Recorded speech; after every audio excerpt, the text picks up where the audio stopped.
Good morning, I'm in RTE. I'm going to be on 2FM on the Nicky Byrne Show chatting to Nicky and Jenny about how it's okay not to feel okay and about the weight that I've put on and all that jazz.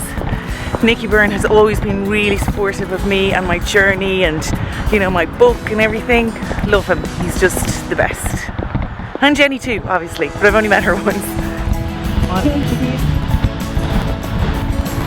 Good morning, Jules. How have you been, firstly? How have you been? I'm great, thanks. I'm all good. Well, I'm good now. I haven't been in the greatest of places. Why?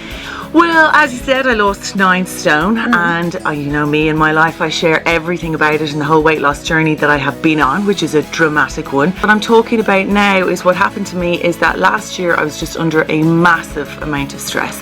I think I just took on too much in many senses to do with work, personal life, everything, and I completely burnt myself out and I didn't know what was wrong with me.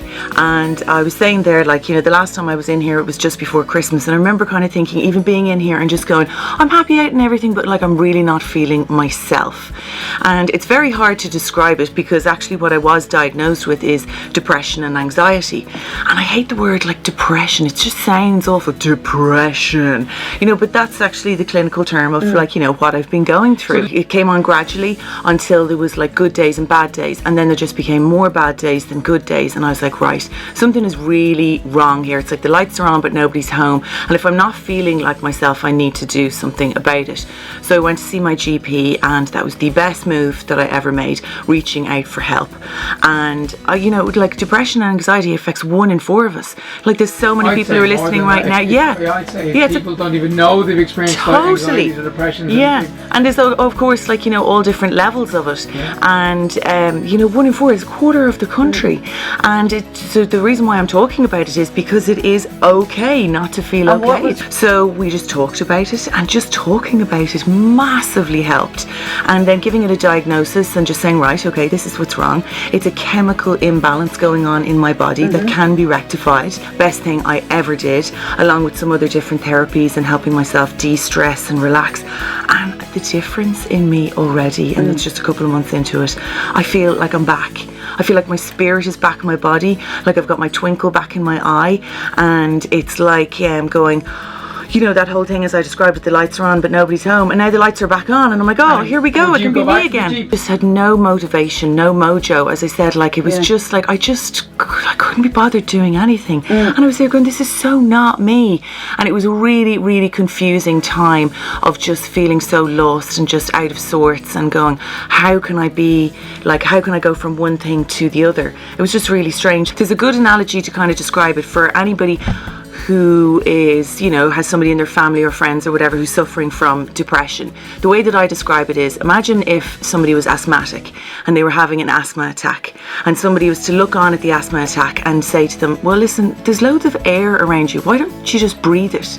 And for the asthmatic, it's like hearing, going, do you not think I haven't thought of that? I don't want to feel like this. You know, I would breathe if I could, but my lungs aren't functioning properly. And that's what it's like with having all of these, you know, just really down days or suffering or these feelings of anxiety, going, I don't want to feel like this, you know, whatever, but I physically can't change the, you know, the way they say happiness is just a thought away. And, you know, if your chemicals in your body and everything and your hormones and everything are normal, I mean, that's kind of true. You could look out the window and you could say, oh, it's so gloomy and dismal out there today, I feel down, or I've got PMT, I feel down, but you can snap out of it and you can choose to change your thought pattern and kind of feel better again.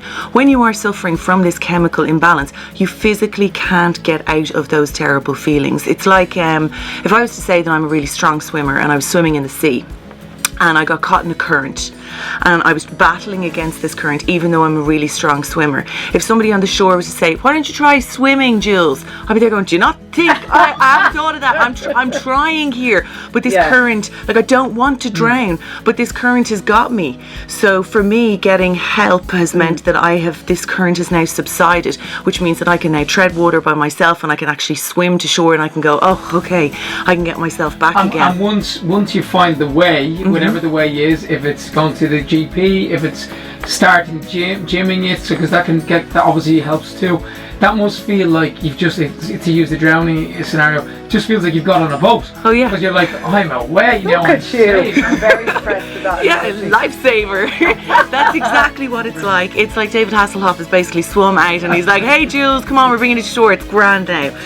Yeah, there's a huge sense of relief, and there's a feeling of, I'm back in control now, whereas I felt out of control before. I just couldn't change these feelings. It was like physically could feel it in my body, like my spirit just wasn't there. Yeah. And now I feel like it's back again. Well, we're all insecure. Yeah. Every single one of us is insecure, full of self-doubt. We spend way too much time worrying about what other people think of us.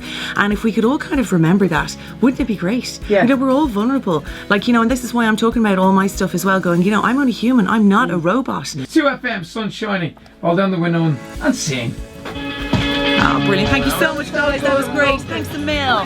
Thanks, you. Good. It's okay not to feel okay.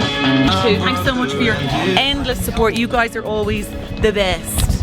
Thanks, Jules. Good to see you. I'll see you. I'll see you guys in. See you guys in Two Stone. Yes.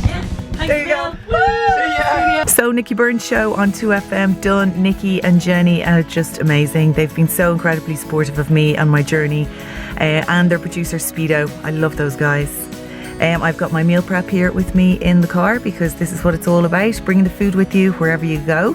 Because what would I be doing now? I'd have to go down to the RT canteen and get some minging sausage and chips. Ugh. So yeah, always be prepared like a Girl Scout. Choices. And it feels great even just being organised and knowing that I've got my food there. This is just meal prep. It is the secret to just feeling like you're finally in control of your food.